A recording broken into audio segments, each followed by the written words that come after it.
Morning Business, le débat. Et ce matin à 7h10, on avait envie de partager une bonne nouvelle avec vous. Pour une fois, elle vient du GIEC. Alors non, on n'a pas inversé la courbe, non, le compte n'y est pas, mais on peut encore réussir à éviter que la planète brûle. On peut rester dans les lignes de l'accord de Paris si on met 3 à 6 fois plus d'argent sur la table. Et l'argent, nous dit le GIEC, il y en a. Jean-Marc Daniel.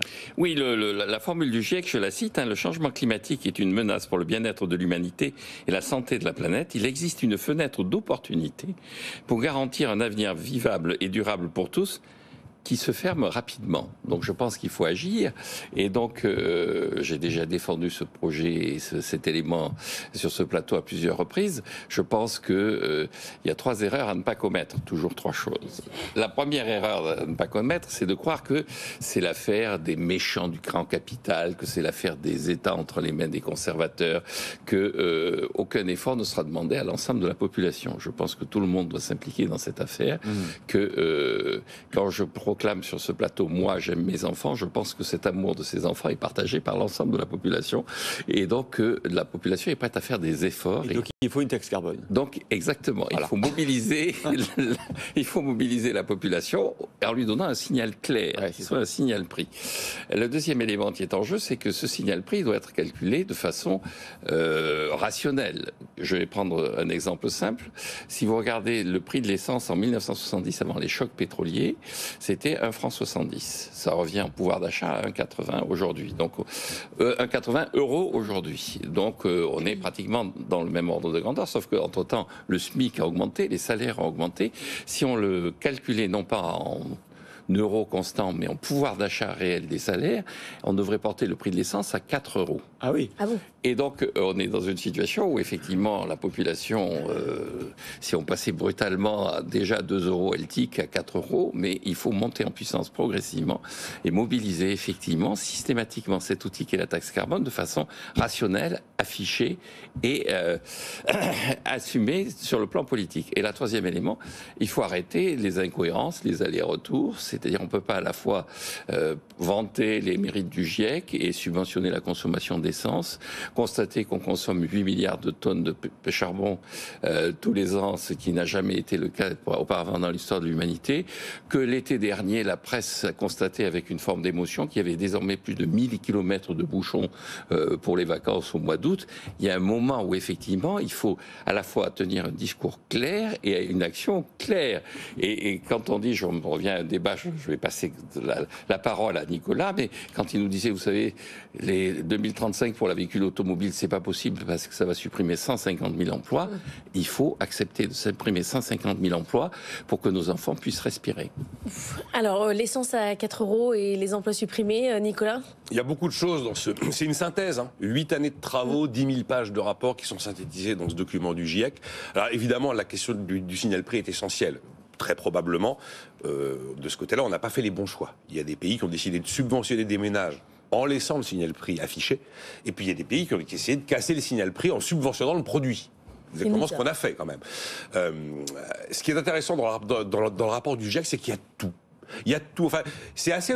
Effectivement, je suis assez d'accord. C'est assez optimiste. C'est-à-dire qu'on a le savoir-faire, on a les outils, on a la technologie, on a finalement les ressources financières. Il faut simplement les mobiliser et les flécher. Alors, les montants sont incroyables parce qu'effectivement, investissement public et privé doit être 3 à 6 fois supérieur à ce qu'il est aujourd'hui pour réussir à rester sous les 2 degrés de réchauffement.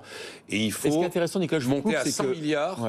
Les transferts annuels entre le Nord et le Sud. Mais après, c'est toutes les solutions qui sont... Mais ce qui est intéressant en plus, c'est que le GIEC dit que si on fait ces arbitrages, qui ne sont pas ce qu'on fait aujourd'hui, on ne sacrifie pas trop de croissance mondiale et donc pas trop d'emplois. Oui, alors là, c'est le côté ne rien faire coûterait plus cher, c'est pas simplement du coût économique. Ils pensent au bien-être, ils pensent à la qualité de vie, ils pensent à la qualité de l'air. Voilà, c'est pas quelque chose que vous allez chiffrer en point de PIB. Donc le côté coût, si on ne fait rien, c'est pas une définition purement économique. Mais après, quand vous regardez les solutions qu'ils préconisent, il y a vraiment de tout. Ils misent énormément sur le solaire et sur l'éolien. Ils croient à la sobriété, consommer moins d'énergie, consommer moins d'eau. L'un des éléments qui est mis en avant, au-delà effectivement du signal prix, je crois que tout le monde est d'accord et tous les économistes sont d'accord, il faut absolument réduire la déforestation.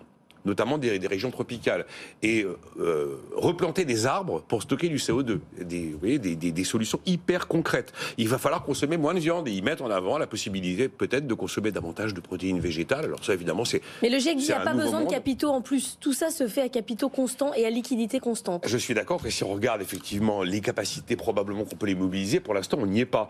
Et alors sur les véhicules thermiques, effectivement, il faut moins de véhicules thermiques, moins de grosses voitures par exemple. Ils sont favorables aux biocarburants, ils sont favorables à l'hydrogène. Ils pensent même que pour la voiture électrique, même si c'est vrai que l'empreinte carbone sur l'ensemble du cycle de vie de la voiture électrique est aujourd'hui assez peu satisfaisante. Il y a d'énormes progrès technologiques qui peuvent être réalisés en matière d'efficacité sur les batteries et qui permettraient d'avoir une empreinte carbone beaucoup moins importante. Et puis il y a tous les projets d'urbanisation. Il faut faire des jardins, il faut faire des coulées vertes, il faut arrêter de l'investir dans la climatisation.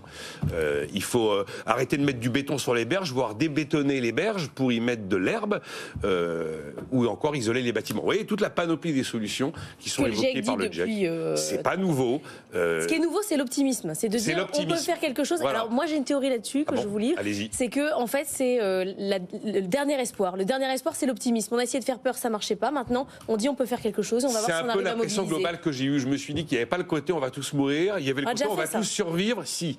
Et c'est une façon. Mobiliser. Ouais, c'est une façon de mobiliser l'opinion qui est différente. Et je suis un peu de votre avis. Alors c'est comme ça que je l'ai lu moi aussi. Alors Jean-Marc, juste vous essayez de effectivement vous dites que pour le comportement des consommateurs, c'est évidemment la taxe carbone, mais celui des investisseurs. Quand on voit les investissements colossaux qui sont réalisés à nouveau dans les hydrocarbures, parce qu'on nous dit le monde réclame des hydrocarbures, du gaz, du pétrole. Quel signal on peut envoyer aux investisseurs cette fois-ci ? Non, mais les investisseurs, ils réagissent à la demande qu'ils ont en face d'eux. C'est-à-dire qu'effectivement, quand vous avez 1000 km de bouchons pour partir en vacances, vous êtes Total, vous répondez à ça. Et si vous ne répondez pas à ça, il y aura quelqu'un d'autre qui répondra à ça. C'est vraiment sur les consommateurs qu'il faut... Je pense que le véritable juge de paix dans tout ça, c'est le consommateur. C'est chaque citoyen qui est responsable de ça. Alors, encore une fois, on peut dire, oui, mais il y a machin qui va planter des arbres, puis il y a chose qui va faire ça, et puis on mesure pas le bien-être, mais enfin le jour. Dans le rapport, ils disent que le niveau des mers a monté de 20 cm depuis qu'ils font des rapports, depuis 1850. Et donc ils mettent que Alexandrie, la ville symbolique, une ville qui a été créée dans l'Antiquité et tout ça, si on ne fait rien, va disparaître dans les 30 ans qui viennent. Donc il y a des choses concrètes. Donc, et ça, c'est chacun qui doit être responsable. Et le consommateur, il sera d'accord sur l'objectif, mais après, est-ce qu'il est prêt à en payer le coût ? C'est tout. Il n'a pas le choix. Hein. Il faut qu'on lui mette en face de ses responsabilités. Est-ce que le politique réussit à assumer le fait de lui faire payer le coût ? C'est-à-dire de lui faire payer la fin du mois versus, vous connaissez la suite. Jean-Marc Daniel, votre fille va être contente, va être fière de vous. J'espère. J'espère qu'elle était à l'antenne. On va reparler de la crise bancaire. Bon, elle est peut-être finie, mais on va reparler un petit peu encore.